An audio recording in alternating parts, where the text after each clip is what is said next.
Como todo arte tiene su propia técnica y también, como se dice, cada maestro tiene su librito. Pero en general hay cosas que se han probado a través del tiempo y que todos podemos utilizar. En mi caso personal, a partir de experiencias y de lo aprendido con mis maestros, yo utilizo toda la técnica general que tiene que ver con el trabajo de los sucesos y la reinvención del cuento, y agrego a todo eso un trabajo de creatividad, dinámica grupal, improvisación y manejo de las emociones. Cuando nos enfrentamos a un cuento, lo primero que tenemos que hacer es que ese cuento nos guste tanto como para que tengamos deseos de contarlo, de decírselo a alguien. Después está el entender el cuento, la personalidad que tiene ese cuento. ¿De qué va? ¿De qué trata? ¿Qué se propone? ¿Qué quiere decir el cuento? Y en todo ese develar, encontrar nosotros la sintonía de nuestra personalidad con la personalidad del cuento y pensar si eso mismo que el cuento dice lo queremos decir tal cual o lo queremos potenciar desde otro punto de vista. Tenemos que fijarnos qué personajes hay, qué tipo de personaje, quién es el protagonista. Si queremos contar el cuento en primera persona, en tercera, como un narrador omnisciente o como un testigo, todo depende y todo eso lleva aparejado que el cuento cambie y se modifique. El narrador siempre tiene la licencia de reinventar un poco la historia en su interpretación personalísima. Después de que tenemos hecho un estudio del cuento y que hemos develado todas estas preguntas iniciales que debemos hacernos, de qué va este cuento, qué quiero contar con él, a quién se lo voy a contar, en qué espacios lo puedo decir, qué personaje es importante para mí, qué mensaje lleva el cuento y cuál quiero yo potenciar. Una vez que tengamos todo esto, hacemos un resumen breve de la historia, como para que tengamos bien claro eso. Después lo volvemos a leer con calma, para ratificar todo lo que ya habíamos aprendido o sentido que el cuento nos decía. Posteriormente empezamos entonces lo que se llama el trabajo con los sucesos. ¿Qué son los sucesos?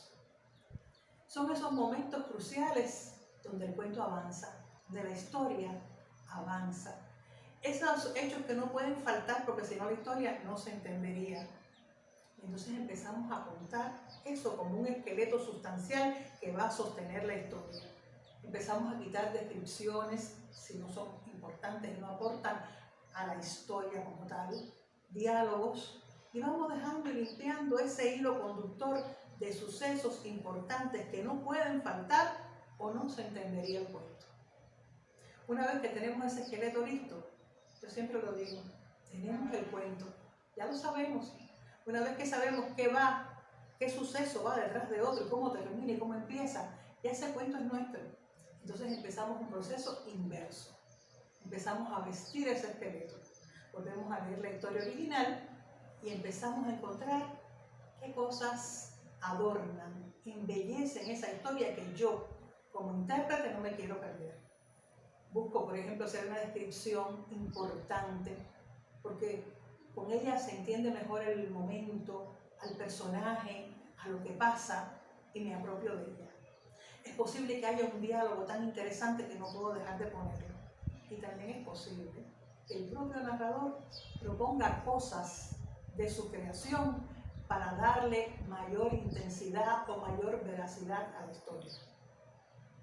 Con todo esto, ya empezamos otra vez a reconstruir la historia como queremos finalmente que quede, y en mi caso personal yo la reescribo completa.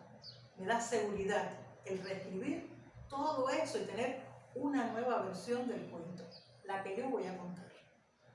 Cuando llegue este momento, ya estoy lista para empezar los ensayos.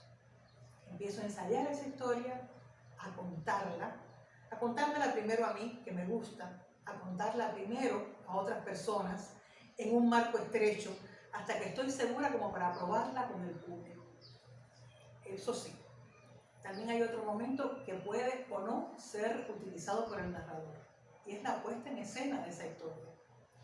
Puedo sencillamente crear una puesta en escena ortodoxa, o sea, la más simple, la que va solamente sobre mis gestos y mis palabras sin ninguna otra pretensión. Pero puedo querer Me puedo proponer de acuerdo al espacio donde voy a contar el cuento, de acuerdo al momento, si es un evento, si es una sala de teatro, si es en medio de una conferencia ilustrativa, depende. Una puesta en escena un poco más complicada, interesante, versátil, imbricada con otras manifestaciones artísticas posiblemente, y entonces me planteo si voy a usar música, en vivo o grabada, o ambas. Me planteo si puedo utilizar algún traste escénico, algún elemento, algo que me ayude a darle más belleza a mi puesta en escena. Me planteo también si puedo utilizar alguna proyección que complemente lo que voy a decir. Todo esto sin que el cuento pierda protagonismo, siempre pensando que la historia es la protagonista principal de esta puesta y que todo lo que yo hago es para embellecerla, para que quede mejor y pueda comunicar mejor esa emoción, ese sentimiento que ella trae. Una vez que tengo esto, ya yo puedo contar mi cuento. Ya soy dueña de la historia y lo puedo compartir. Trabajando, por supuesto, mis propias emociones, uniéndolas a las emociones de la historia y encontrando cómo hacerlas llegar a ese público que está allí para recibirlo. Está co-creando conmigo la historia, porque la está desarrollando en su imaginación. Estamos sin cuarta pared, estableciendo un puente de comunicación permanente, de emociones que van y vienen, y como los recursos siempre, aunque se ponga algo, son mínimos, en la mente del que escucha está sucediendo toda la historia con todo lo que él le quiera poner. Hay una co-creación de historia con el público, y para ese momento es que trabaja el narrador oral. Y cuando llegamos a ese punto, cuando el público se puede unir con nosotros gracias a nuestro trabajo, a co-crear la historia, a hacerla suya también, hemos logrado un cuento.